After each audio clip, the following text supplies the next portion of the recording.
Hi, everyone. Welcome. Packed audience here, but that's okay. So I'm Nurieli. I lead a collaborative mediators and trainers. We bring negotiation, mediation, and restorative justice trainings and related workshops to private companies and corporations, communities, and schools. The idea is we bring mediation skills to leaders in various capacities who really should have solid conflict management skills because people turn to them as leaders to resolve conflicts. So that's what we do with Harmony Strategies. My background is I have a master's in organizational psychology. I had started a PhD in applied anthropology where I was focusing on anthropology of conflict, the idea of a cross-cultural perspective on conflict management, on what conflict means, how disputes are resolved from a cross-cultural perspective. I did not continue with the PhD largely because I couldn't figure out one specific thesis that I wanted to spend years of my life doing. Instead, I continued to be very engaged in a variety of different topics and subjects. So that's a little bit about me. What we are focusing on today is the intersection between anthropology, drama, and conflict transformation. My background was in performance studies as an undergrad. When I entered the field of conflict management, I partnered with a woman named Erin Diornellis, who is now Erin Tran. We came up with this methodology based on challenges that Erin was facing when she was approaching, as a foreigner, approaching a native tribe or culture or just a foreign group and trying to help them navigate conflicts. When she's a foreigner, how do you do that? How do you come as an outsider and help folks navigate their conflicts when it's not your culture, it's not your language? How do you do that? So we came up with this methodology together when we partnered and put our heads together on how drama might help with that process. So when we're handling conflicts, whether it's in Asia, Africa, wherever it might be, if we are coming from the West, from a Western approach, we have two different ways to help out. One with a prescriptive approach, which is where we apply what we know about ADR, and we teach these ADR approaches. The other is elicitive, which means we tap into native processes and we try and understand from the native perspective how they are handling conflicts and how to improve or tap into those for better results. Okay, so there's the prescriptive and elicitive approaches. The elicitive approach, as I said, it taps into the native ideas and approaches to handling conflict. It explores sociocultural norms in the society that it's working with. It considers ethnic and ethnographic data, right, from an anthropological perspective. And there's a better sense of native empowerment and ownership of the process and of the outcomes. So the elicitive approach really helps this become more of a homegrown approach to handling homegrown conflicts rather than a prescriptive approach, which is there's a homegrown conflict and we've got someone from the outside who's going to come and handle it for us, right? So there's a different approach. The prescriptive is from above, the elicitive is from below. Anthropologists, when we're doing ethnographic research, we triangulate data. So in other words, let's say there's an anthropologist who goes to observe something going on in Brazil. That anthropologist will not only just observe what's going on, but that anthropologist will also ask Brazilians, hey, what do you have to say about what's going on? How do you self-report? And then there's a question of what should you be doing? Right, asking the Brazilian what should be happening in this context. So there's something called triangulating data. You observe what's happening, you ask about what's happening, and then you ask about what should be happening. So there are three different approaches to understanding what socioculturally is going on. Okay? So the problem that my co-author faced when she went to Myanmar to help out with some disputes was that she was trying to use an elicitive approach. She was trying to work with the native cultures in helping empower them with native approaches to their conflicts, but she couldn't tap into what was going on. Because here she was coming from the West and arriving and expecting the folks there to just openly express what was going on. Oh, let us tell you all about our problems. Very unrealistic. From a social psychological perspective, no therapist is going to know exactly what's going on for you in one session. It takes time. You need to build up rapport, build up trust, right? That's from a social psychology perspective. We all know that. But how do you do that when your time may be limited? How do you get to the core issues, and how do you get to ways to work with native systems when you're just thrown in from outside? Thank you. So using an elicitive approach is much more sustainable, but there are hidden taboos that you have to get past in order to understand what's going on from within. You're coming from outside and you're trying to get at it from below. So she had this problem of taboos which prevented people, or just psychological barriers to connecting, such that she could really elicit what was going on and then elicit possible native responses to what was going on to help them out. So the key questions that we were talking about is, how can researchers overcome these barriers to explore dispute resolution processes in these closed conflict societies? When information about conflicts is divulged, how can a field worker appropriately guide the disputants to explore new opportunities for conflict transformation? And lastly, if cultural norms for face-saving prevent individuals from openly discussing conflict, how can a conflict resolution practitioner elicit approaches and opportunities for this conflict transformation? These are the problems that we were facing. So the answer that we came up with is a new methodology to effectively address obstacles posed by social taboos or psychological barriers to openly discussing conflict and conflict management strategies. We propose a new methodology based on drama theory. Now, full disclosure, Erin and I worked on this 15 years ago. We took a hiatus from the field of conflict management, and we see that this methodology would still hold today, and yet very few people know about it. So here I am reintroducing it, but you will see that most of our sources in our article are dated. We probably could use some fresh sources, but it still holds true whether or not this was theories from the 1990s or from today, just so you're aware. So what I brought to Erin's attention was that performance is all about drama. Theater is exciting because you never know what's going to happen. That's what the drama is.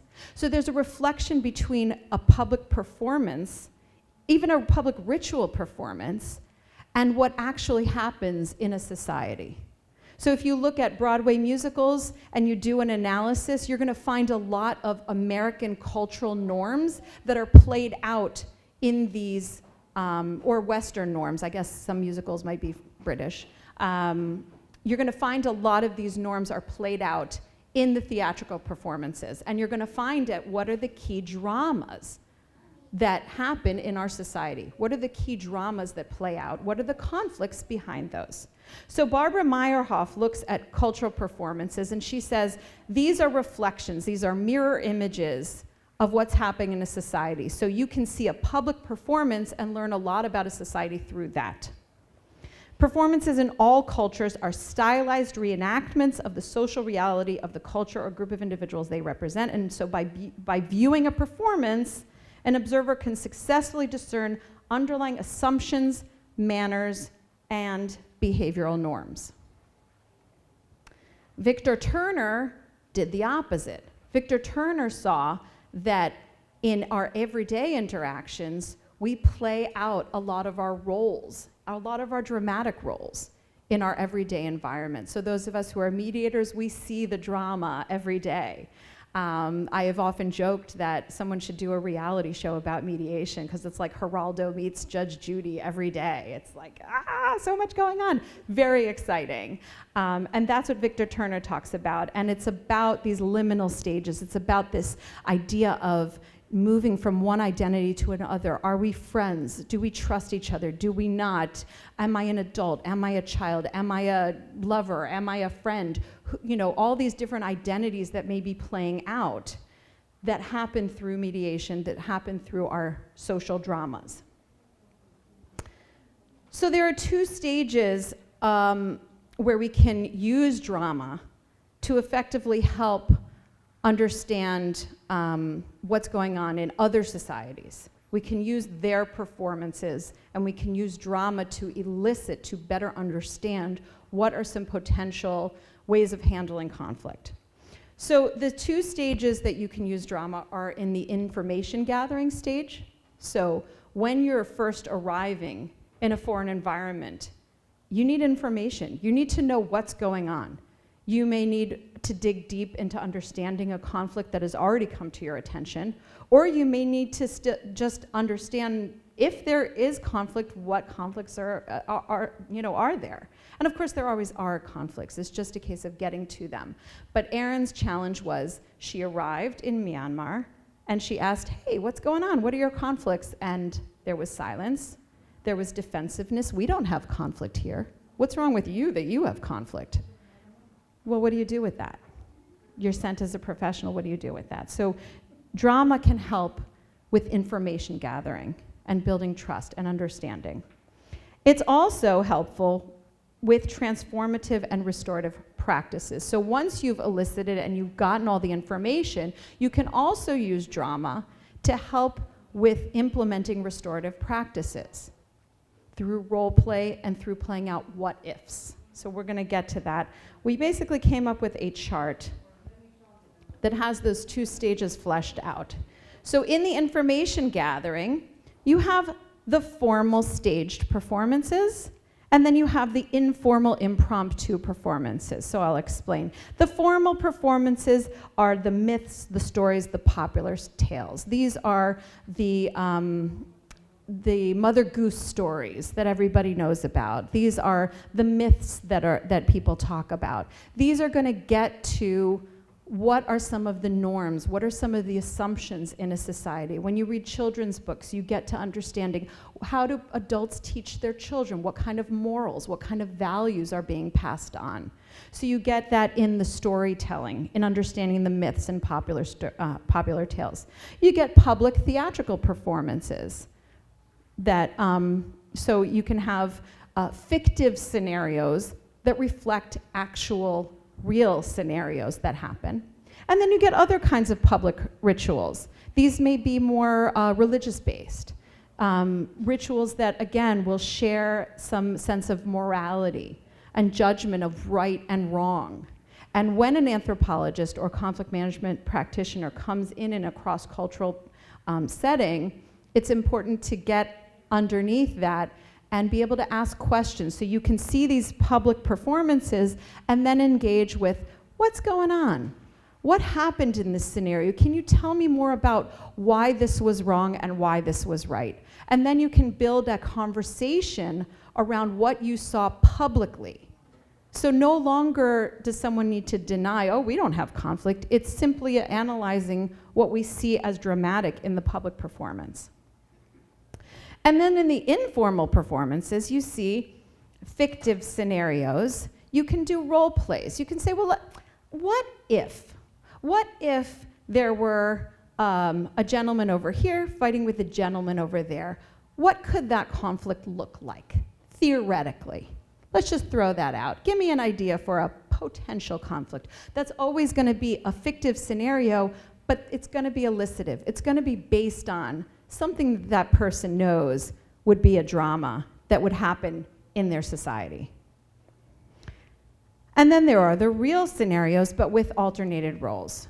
Okay, so you might be able to get to, well, we once had a problem with somebody, but we wouldn't want to disclose who that person is. So you might have reversed roles or fictive roles to get at a real conflict that may have happened, but we want to create an anonymous situation for the outsider, right? So as an outsider, I don't need to know who engaged with that conflict. I may just want to know, what is it about? And how did it, a million questions about what went on, so that I can understand what kinds of conflicts are happening and how they're playing out in this culture, in this society.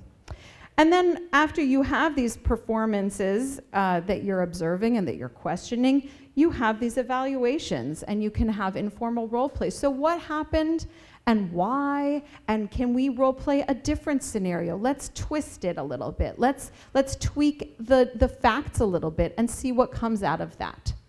So again, you're working with the native culture's rituals, performances. You're not applying anything prescriptive on it. You're simply better understanding what went down in this performance, why it was dramatic, and what kinds of resolutions might come from it. And you also can have some interviews based on that and evaluate together. If I maybe interview one of the actors, interview one of the participants, interview one of the observers of the public performance, and find out different perspectives on what happened in these performances. And then you have the transformative practice. This is where you take all that information that you got, and you try and see how you can transform with using all the information that you've now elicited safely and with saving face, and try and see, okay, where can we go from here? So you may take informal performances or formal performances or supplementary interviews, and you're going to create different options. Switch it up. Propose informed solutions based on what you saw. And then you can then use those impromptu performances where you switch the roles and you tried to play it out, again with this question of what if? What if this could happen? What if that could happen? And then you can test, so could we resolve it this way? And play it out in role plays. Could we resolve it that way? And then you can test for the sustainability, which is the key piece. Did you elicit it correctly? And did you really get at how this culture would want to solve the problem? Because if you did not, then it is not going to be sustainable. If you did, then it might. There's no guarantee, but you definitely, if you're coming from an outside and you are doing a prescriptive approach, it is less likely to be sustainable. Okay. So in conclusion, the new method offers opportunities for research and practice in conflict transformation based on a combination of cultural anthropology research and dramatic theory, right? So this is a combination of anthropology and drama. And when you put them together, how you can really get underneath a lot to get to uncover and unravel hidden conflicts, hidden perspectives that people may not just throw into your space as the foreigner, as the Westerner. By using theory that drama is synonymous with conflict, one may use fictive and non-fictive dramatic performance as means to both probe for underlying conflicts, and in a closed society, you can explore opportunities for dispute resolution. The application of this theory leads to more elicitive opportunities, more elicitive approaches for transforming cross-cultural conflict, which creates more sustainable, culturally contextualized outcomes in conflict transformation and dispute resolution.